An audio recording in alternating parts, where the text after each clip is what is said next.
Jadi kami ketika SD kelas 4 itu sudah mulai ikut lomba pidato di beberapa event. Jadi dan alhamdulillah ya saat itu walaupun kami masih katakanlah kanak-kanak sangat belia sekali, tapi beberapa event kebetulan dapat juara. Salah satu kisah menarik itu kami usia SD kelas 6 itu ikut lomba pidato di sebuah pesantren yang mana kompetitor kita pesertanya itu banyak orang-orang yang sudah di pesantren. Sementara saya belum masuk pesantren.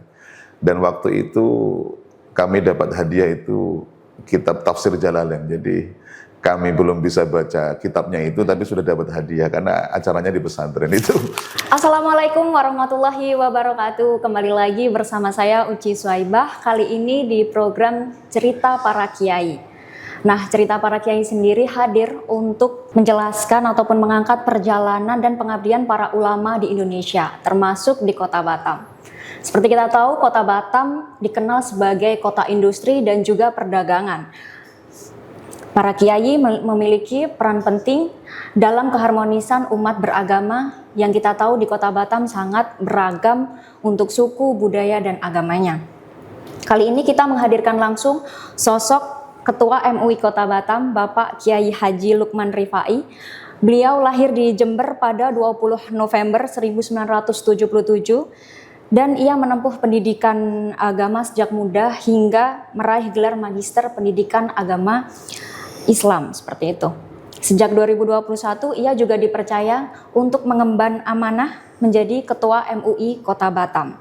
Pada kesempatan kali ini kita berjumpa langsung dengan beliau. Assalamualaikum Bapak Kiai. Waalaikumsalam warahmatullahi wabarakatuh. Bapak, ini pasti di bulan Ramadan sangat banyak sekali aktivitas. Betul sekali. Betul sekali ya Pak ya. Nah, sebelum kita mendengarkan cerita dan perjalanan lebih lanjut, kita ketahui terlebih dahulu kesibukan dan aktivitas di bulan Ramadan ini seperti apa Pak? Alhamdulillah di saat Ramadan memang betul aktivitas kita cukup padat. Kemarin diawali dengan mengikuti proses Ru'yatul Hilal menjelang bulan suci Ramadan, tepatnya pada tanggal 29 Sya'ban ya, untuk memastikan awal Ramadan. Begitu sudah masuk Ramadan, tanggal 1 Ramadan kita sudah mulai beraktivitas ya. Di malam tarawih kita ada kegiatan kultum tarawih, kemudian ada kuliah subuh. Dan hari pertama Ramadan kita sudah juga ada kegiatan kemarin, yakni sosialisasi pembinaan ideologi Pancasila bersama BPIP Pusat. Dan tadi malam juga kuliah tarawih, dan tadi baru saja kita juga khotib Jumat di Masjid Agung Batam ya. Dan itulah nanti sampai penghujung akhir Ramadan terus berputar. Artinya ini saya bisa berbincang langsung menyempatkan ya Pak ya? Betul sekali. Karena kebetulan saya khutbah di Masjid Agung Batam, maka tadi biar tidak menyita banyak waktu langsung saja di tempat ini gitu. Oke, siap-siap Bapak. Pak, boleh tahu nggak Pak, awal mula Bapak tertarik mendalami dunia dakwah hingga akhirnya di Kota Batam ini? Kebetulan kalau saya memang sejak kecil memang punya cita-cita ingin menjadi seorang dai, yakni orang yang ingin berkecimpung dalam dunia dakwah. Jadi kami ketika SD kelas 4 itu sudah mulai ikut lomba pidato di beberapa event. Jadi dan alhamdulillah ya saat itu walaupun kami masih katakanlah kanak-kanak sangat belia sekali, tapi beberapa event kebetulan dapat juara sehingga saya pernah ya, salah satu kisah menarik itu kami usia SD kelas 6 itu ikut lomba pidato di sebuah pesantren yang mana kompetitor kita pesertanya itu banyak orang-orang yang sudah di pesantren. Sementara saya belum masuk pesantren. Dan waktu itu kami dapat hadiah itu kitab Tafsir Jalalain. Jadi kami belum bisa baca kitabnya itu, tapi sudah dapat hadiah karena acaranya di pesantren itu. Salah satu hal yang barangkali saya tidak pernah lupakan, bahwa kami pernah di masa kecil itu mengalami itu. Lalu kemudian setelah kami menyelesaikan SMP baru kami masuk di pesantren. Sampai kami di pesantren itu SMA dan perguruan tinggi kami, S1 kami itu di pesantren. Karena kami di pesantren kami kebetulan saya alumni pesantren Salafiyah Safiyah Sukorejo Situbondo Jawa Timur. Sehingga ketika di pagi hari dari subuh sampai zuhur itu kami dulu belajar agama full. Tapi setelah ba'da zuhur jam 1 sampai jam 5 sore kami belajar pendidikan umum secara full juga. Jadi kami kebetulan waktu di pesantren itu dual school ya, artinya sekolah kami pagi itu sekolah diniyah, sore sekolah umum. Jadi dua-duanya kita dapatkan di pesantren. Baru setelah kami selesai di penghujung S1, ya kami sudah mau selesai, ada kebetulan tugas dakwah di Batam ini. Jadi kami di Batam bukan merantau. Tapi kami dulu memang ditugaskan dari pesantren, kebetulan ada salah satu yayasan di Batam ini yang mengajukan untuk seorang da'i dengan kriteria bisa baca kitab kuning, tapi juga bisa berdakwah dalam arti ceramah ya. Maka kebetulan sama teman-teman waktu itu saya yang ditunjuk selama 1 tahun di Batam. Itu tahun berapa Pak kalau boleh tahu Pak? 98 sampai 99. Jadi setelah reformasi selesai kami ke sini. Oh, berarti Batam masih betul-betul belum. Masjid Agung Batam ini belum ada. Jadi kami termasuk as-sabiqunal awalun, artinya orang yang generasi awal merintis dakwah di Batam. Ya, karena waktu itu jumlah ustadz juga belum begitu banyak, bisa dihitung dengan jari mungkin ya. Jadi setelah 1 tahun kami kembali ke pesantren untuk merampungkan pendidikan saya. Sampai kami wisuda S1. Ya. Baru setelah itu selesai kami meneruskan di pendidikan pasca pesantren namanya Mahat Ali, baru ke Batam hingga sekarang. Ya. Itulah perjalanan dakwah kami. Kenapa kami tertarik dalam dunia dakwah, sejarah panjangnya kurang lebih seperti itu. Pak, itu kan tadi Bapak menjelaskan dari kelas 4 SD nih, udah tertarik dengan dunia da'i. Kira-kira ada sosok yang menginspirasi gitu? Jujur waktu kami SD itu, salah satu sosok da'i yang menjadi inspirasi kita dulu Kiai Haji Zainuddin MZ ya. Da'i sejuta umat yang itu dulu menjadi magnet dakwah yang sangat luar biasa ya. Melihat sosok beliau itulah jujur saja kami sangat tertarik, bahkan juga sebagian kami mempelajari retorika yang dimiliki oleh beliau. Ya, itu salah satu inspirasi kami, bahwa saya secara pribadi tertarik sama sosok beliau. Di samping itu tentu juga ada sosok-sosok kiai, para ulama yang memang dari kalangan pesantren itu sebagai seorang dai atau penceramah yang ada di kampung halaman kami. Jadi tentu tidak satu sosok tunggal, tapi jujur aja sosok yang paling awal menginspirasi itu beliau, karena waktu itu magnet dai nasional itu ada pada sosok Kiai Haji Zainuddin MZ. Jadi waktu itu sering ikut pengajiannya atau gimana Pak? Waktu itu kan hampir semua tayangan di radio-radio, zaman itu kan televisi belum begitu banyak. Radio-radio itu kan yang ditayangkan kalau ceramah paling banyak beliau. Ya, itu menjadikan kita terinspirasi dan mencoba mempelajari bagaimana sebenarnya retorika dakwah. Dan seiring waktu, jujur aja, karena kita sering ikut beberapa momen lomba-lomba pidato, itu juga memperkaya wawasan kami untuk menambah kapabilitas dalam berdakwah. Pak, itu kan tadi 1 tahun mengabdi di Batam sebelum akhirnya balik lagi ke melanjutkan pendidikan. Iya. Itu ada tantangan tersendiri nggak Pak? Tantangannya Batam ini? sangat besar sekali. Ketika kami 98-99, itu kegiatan dakwah itu masih sangat terbatas. Ya, setahu saya kajian yang sifatnya rutin, yang setiap hari itu berjalan, waktu sangat terbatas. Seingat saya itu dulu pusat kegiatan keagamaan yang sifatnya rutin setiap hari ada. Itu salah satunya di antara tempat kami dulu ada namanya Majelis Taklim Nuruddiniyah di Sungai Panas itu. Kemudian ada satu lagi di Masjid Nurul Islam Muka Kuning, kawasan Batamindo itu. Oh, Nuris. Ya, itu ya, dua tempat itu dulu menjadi ikon kegiatan dakwah yang sifatnya rutin. Kalau yang masjid-masjid yang lain itu zaman itu sifatnya kajian yang menunggu hari-hari besar Islam. Tapi yang rutin tiap hari itu dulu 2 tempat ini. Ya, waktu itu juga organisasi-organisasi dakwah itu belum seperti sekarang gitu loh.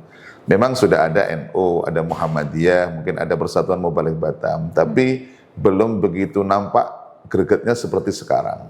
Ya, termasuk waktu itu Masjid Agung Batam ini juga belum ada. Kita Batam zaman itu masjid pemerintahnya ada di Masjid Baitur Rahman yang ada di Sekupang. Ya, Iya ya. ya itu perjalanan dakwah kita waktu itu seperti itu. Cuma seiring waktu, alhamdulillah, ya para ustadz banyak yang kemudian berhijrah ke Batam, sehingga pelan namun pasti geliat dakwah di Batam semakin hari kita lihat semakin baik. Hal itu salah satu indikatornya kegiatan-kegiatan sifatnya dakwah, kajian rutin, kemudian pondok pesantren, madrasah dan seterusnya.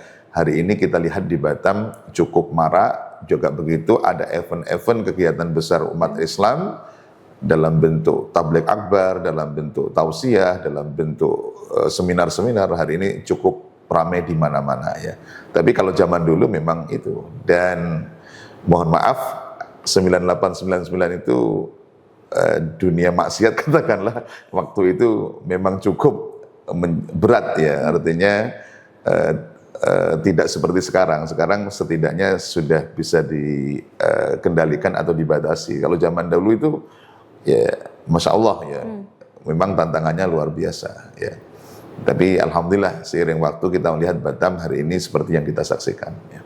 Pak, itu kan tadi ada 2 nih, 2 di Seipana sama 2 masjid di Seipana sama di Batamindo. Iya. Itu berapa yang datang Pak pas pertama kali berdakwah? Kalau kami yang di Nuruddin ya sama Nurul Islam itu konsepnya hampir sama. Rata-rata yang mengaji, yang rutin setiap hari itu adalah karyawan PT. yang PT perusahaan, mereka yang kerjanya siang hari ngaji di malam hari, yang kerjanya shift malam dia ngaji di siang hari. Rata-rata yang mengaji itu mereka, ya. Sama di Nurul Islam juga begitu, di Nuruddinnya juga mereka seperti itu. Kita menyebutnya santri karyawan. Santri karyawan. Ya, santri karyawan memang rata-rata karyawan. Berapa jumlahnya? Kalau harian itu saya masih ingat sekitar ya 30-40 orang kalau di Nuruddinnya ya. Tapi nanti ketika Puma ya, Puma itu pengajian umum malam Ahad ya. Waktu itu kita singkat dengan sebutan Puma ya. Pengajian umum malam Ahad itu bisa sampai 300 sampai 500 orang kalau di Nurul Islam. Waktu itu kan belum banyak pengajian, makanya terfokus di tempat tersebut. Itu masjid itu penuh ya. Kalau di Nuruddinnya itu bisa sekitar 100-150 orang ya. Kalau khusus untuk yang Puma itu pengajian malam Ahad itu rintisan kita yang bagaimanapun itu mewarnai perjalanan dakwah kita yang ada di Batam ini. Artinya awalnya 30 yang ngaji santri karyawan tadi ya? Iya, Pak. Dan itu setiap hari atau gimana? Setiap hari dia rutin, kecuali hari Jumat itu libur. Tapi kalau Sabtu, Ahad sampai Kamis itu setiap hari. Jadi materinya juga variasi. Ada akidah, ada fikih, ada kemudian akhlak, ada hadis, ada tafsir ya. Jadi materinya variasi, mirip dengan di pesantren dan juga baca kitab. Walaupun kita tahu karyawan itu nggak bisa baca kitab kuning kan, ya, tapi kita untuk menjadi silabus kurikulum ketika mengajar kepada mereka, ustadz yang menyampaikan memegang kitab, mereka menyimak apa yang kita paparkan, apa yang kita sampaikan, kemudian mereka tulis. Itu pola dakwah dulu di awal-awal. Apa yang kita sebut dengan santri karyawan itu dulu begitu, rintisannya begitu. Dan sekarang sudah ramai ya Pak ya? Di mana? Sekarang justru kalau kita lihat, karena di mana-mana sudah ada kegiatan dakwah, dakwah kita di Batam sudah menyebar. Ya. Ibaratnya ya, di 12 kecamatan itu sudah semuanya menyebar. Dan hampir di 12 kecamatan semuanya sekarang ada pesantren. Konsep pesantrennya bukan lagi pesantren karyawan, tapi memang pesantren betul-betul santri yang netap di situ ya. Kalau santri karyawan itu kan santri kalong kalaunya. Santri kalong itu dia datang hanya untuk ngaji, habis ngaji pulang lagi ke tempat mereka tinggal kan. Tapi kalau sekarang pesantren-pesantren yang ada ini sudah betul-betul pesantren yang santrinya mungkin menetap ya. Ini perkembangan dakwah dari waktu ke waktu yang memang tidak bisa kita lupakan dalam perjalanan dakwah yang ada di Batam ini. Nah, Pak Kiai tadi menjelaskan juga sebelum Batam banyak lokasi-lokasi maupun tempat untuk mengaji, pondok pesantren juga. Itu kan tadi ada tantangan tersendiri dalam tanda kutip. Iya. Apa Pak Kiai yang paling berat dirasakan ketika? Iya, waktu itu jujur aja mohon maaf, kami harus buka. Zaman itu kita masih ada lokalisasi prostitusi. Waktu itu masih ada juga amusement, tempat perjudian. Yang itu juga tentu ada dampak ekses sosial kan, yang menjadi tantangan kita. Ya. Tapi seiring waktu hari ini ya lokalisasi itu secara resmi kan sudah tidak ada lagi. Ya. Sekarang sudah jadi perumahan, malahan bekasnya itu sudah jadi pemukiman penduduk biasa ya. Begitu juga hari ini kita tahu secara legal formal pemerintah tidak mengizinkan perjudian dalam bentuk apapun, mau offline ataupun online. Ini satu tahap yang barangkali hari ini sudah tidak ada lagi. Tapi zaman dulu ada, karena tentu ada akses yang begitu ada dampak-dampak terhadap kehidupan sosial, kehidupan keberagamaan dan lain sebagainya. Nah, memang juga bukan tantangan, tapi sebagai hal yang harus kita sadari, Batam ini miniatur Indonesia, bahwa semua suku dari Sabang sampai Merauke ada semua di sini. Ya, begitu juga soal agama, bahwa 6 agama yang diakui di Negara Kesatuan Republik Indonesia semuanya juga ada di Kota Batam dan semuanya aktif. Gitu. Mungkin di tempat lain 6 agama pemeluknya ada, tapi nggak aktif. Tapi kalau Batam semuanya aktif. Yang Muslim, yang Kristen, Katolik, Hindu, Buddha, Konghucu, semuanya ini aktif. Ya. Termasuk kemarin misalkan saudara-saudara Konghucu ketika Imlek kemarin kan cukup ramai juga ya. Ketika Natal mereka juga cukup antusias. Ketika Nyepi kita bahkan ada pura juga di sini ya. Itu yang barangkali di tempat lain tidak ada. Artinya dalam situasi ini para ulama, para dai, para mubalik di tengah pluralitas keberagamaan, pluralitas dalam konstruk sosial budaya, perlu dakwah yang memang sifatnya itu rahmatan lil alamin. Dakwah yang bisa merahmati seluruh alam semesta. Ya, kita memegang teguh prinsip agama Islam sebagai agama yang kita yakini, tapi memberikan hak hidup kepada saudara-saudara Muslim kita di luar Islam, ya, saudara-saudara kita yang ada di luar Islam.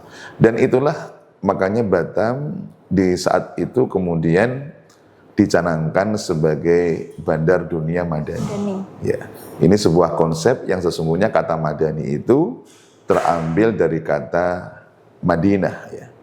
Artinya kita mencoba meniru pola bernegara seperti di saat baginda Rasulullah SAW beliau hijrah dari Mekah ke Madinah. Di mana di Madinah itu hidup bukan hanya umat Islam, tapi ada waktu itu ada orang Yahudi, ada orang Nasrani, ada orang Majusi, ada mungkin orang musyrikin. Tapi Rasulullah SAW tidak kemudian menjadikan perbedaan itu sebagai sebuah permusuhan, tapi beliau mengikat dengan satu ikatan namanya Mitsaqul Madinah atau yang kita lebih kenal dengan istilah Piagam Madinah. Itulah inspirasi Batam kita sebut sebagai Bandar Dunia yang Madani.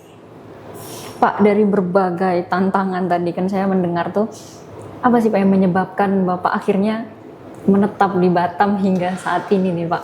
Kalau itu kami sebagai santri, setelah kami 1 tahun ditugaskan oleh pesantren di tempat ini, memang waktu saya berangkat, itu kayak saya berpesan, Lukman, kalau kamu nanti betah, ya alhamdulillah. Tapi kalau kamu nggak betah, balik lagi ke pondoknya.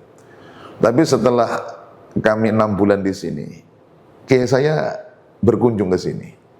Walaupun di sini sebenarnya awalnya beliau transit mau ke Singapura sama ke Malaysia.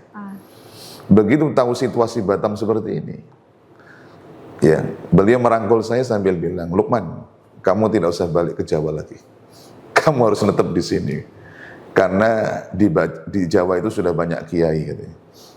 Justru di Batam ini yang lebih membutuhkan dan insya Allah lebih bermanfaat ilmu kalau kamu tetap di Batam. Ya, walaupun beliau mengatakan cuma memang tantangan dakwah di Batam ini berat dibandingkan di Jawa ya. Tapi semakin berat tantangan kata beliau semakin berat semakin besar pahalanya gitu. Itulah yang menyebabkan kami menetap di sini karena perintah guru ya. Bagi seorang santri ketika guru itu memerintahkan ya, kita meyakini apa yang diperintahkan beliau itu pasti mengandung satu hikmah yang mungkin bisa kita petik di belakang hari dan barangkali ya, karena berkah dan masukan atau wejangan dari beliau itulah yang menyebabkan saya mungkin sampai sekarang masih ada di Batam itu ya. Luar biasa sekali Pak Kiai, berarti emang ada saran dan juga dorongan dari guru di pondok ya. Siap. Nah ini kan juga Bapak sebagai ketua MUI, kita kan tadi juga melihat adanya keberagaman di Kota Batam ini sendiri. Bagaimana peran MUI dalam menjaga ataupun terkait dengan isu-isu keberagaman di Kota Batam ini, apalagi isu-isu tentang agama gitu? Bahwa di Majelis Ulama Indonesia itu merupakan organisasi yang menjadi wadah para ulama, para zu'ama dan para cendekiawan muslim dan seluruh umat Islam. Artinya kita di Majelis Ulama Indonesia termasuk MUI Kota Batam, kita punya tanggung jawab dalam rangka untuk mensinergikan hubungan antara ulama, pemerintah, para cendekiawan termasuk juga seluruh elemen masyarakat. Maka itu kalau boleh kita klasifikasi bahwa tanggung jawab ulama dalam pandangan Majelis Ulama Indonesia itu yang pertama adalah ada mas'uliyah ad-diniyah, yakni tanggung jawab keagamaan. Artinya kita berkewajiban untuk membina akidah, syariah dan akhlak umat Islam sesuai dengan petunjuk Al-Quran, As-Sunnah dan pendapat para ulama salafus saleh. Ya. Maka disitulah MUI berperan bagaimana memberikan bimbingan pendidikan, dakwah, termasuk menerbitkan fatwa terkait dengan mungkin ada yang dipandang sesat atau menyimpang dan seterusnya. Karena kita punya tanggung jawab membina akidah, syariah dan akhlak umat. Kemudian yang kedua ada namanya mas'uliyah ijtimaiyah, tanggung jawab sosial. Yakni bagaimana kita memberikan layanan kepada umat ini, melindungi umat ini, sehingga umat Islam bisa menjalankan agamanya dengan baik ya. Ya, satu misal kita memastikan umat Islam itu yang dikonsumsi halal, kemudian umat Islam itu terlindungi hak-haknya dan seterusnya. Nah, ada yang ketiga namanya mas'uliyah al-wataniyah, tanggung jawab kebangsaan. Dalam posisi inilah maka kita walaupun MUI itu merupakan institusi yang mewakili umat Islam, tapi kita juga punya tanggung jawab menjaga persatuan dan kesatuan bangsa ini. Maka disitulah MUI ya sampai di salah satu organ kita ada satu komisi namanya Komisi Kerukunan Umat Beragama. Artinya berusaha bagaimana umat Islam sebagai mayoritas itu bisa hidup rukun berdampingan bersama saudara-saudara kita yang di luar Islam. Apa yang kita lakukan? Pertama tentu membangun komunikasi dengan pemerintah sebagai penanggung jawab kerukunan yang ada di wilayah ini. Yang kedua, kita juga membangun komunikasi dengan majelis-majelis agama. Jadi kalau ada soal-soal yang mungkin kadang beririsan, ya, soal pendirian tempat ibadah dan lain sebagainya, itu kami bangun komunikasi dengan majelis agama Kristen, majelis agama Katolik, kami komunikasi dengan majelis agama Buddha, majelis agama Hindu, majelis agama Konghucu. Kalau ada isu-isu yang barangkali beririsan dengan saudara kita yang ada di luar Islam, untuk menjadikan solusi yang terbaik sehingga tidak menimbulkan kegaduhan, apalagi sampai gangguan kamtimas karena persoalan isu agama. Dan beberapa kali, misalkan kita pernah ada satu isu berkaitan dengan penistaan agama Islam. Kita berusaha, kalau bisa dirembuk, kita selesaikan secara kekeluargaan. Tapi kalau tidak, kita berusaha membawa ke jalur hukum dan menghindari penyelesaian yang sifatnya melibatkan banyak massa, karena itu akan membuat kerusuhan dan lain sebagainya. Itu di antara hal-hal yang kita lakukan. Jadi kata kuncinya banyak kita bersilaturahmi, membangun komunikasi, dan ketika ada masalah yang bersentuhan lintas agama, kita berusaha untuk duduk bersama menyelesaikan solusi yang terbaik di antara kita. Gitu. Berarti pernah ya Pak, pernah ada ya Pak permasalahan? Pernah ada. Jadi belum nggak pernah ada, karena memang kita tinggal di wilayah perbatasan ya, bahwa ada kompleksitas dalam persoalan agama. Di agama pun juga sama. Di internal Islam kita punya kompleksitas, ada berbagai macam kelompok-kelompok aliran ya. Dan itu bukan hanya kita, tapi saudara kita yang di luar Islam pun juga mengalami hal yang sama. Karena banyak di sini mayoritas adalah perantau. Orang bisa datang dari mana saja membawa keyakinan agama, membawa budaya, membawa adat istiadat, semuanya dibawa ke tempat ini. Maka kata kunci itu harus berbanyak silaturahmi, komunikasi, dan sinergi lintas kelompok, lintas agama, lintas sektoral. Pak Yai, kalau dulu kan tantangan dari dakwah ini sendiri kan adanya lokalisasi, kemudian tadi ada judi yang masih banyak waktu itu. Kalau sekarang ini ke generasi Pak, gimana nih Pak? Karena Bapak sendiri sudah melihat ada generasi boomers, milenial, sekarang Gen Z sama Alpha. Iya. Kira-kira bagaimana peran MUI dalam membimbing mereka gitu Pak ke depannya? Apalagi di Batam ini Pak. Iya, salah satu isu-isu generasi yang ada sekarang ini, Gen Z dan seterusnya, itu adalah bahwa kita tidak bisa pungkiri bahwa generasi ini adalah generasi di era digital. Tentu problem-problem banyak bermunculan dari hal tersebut. Ya. Oleh sebab itu MUI sampai membuat satu fatwa yang langsung diterbitkan oleh MUI Pusat, itu pedoman bermuamalah di media sosial.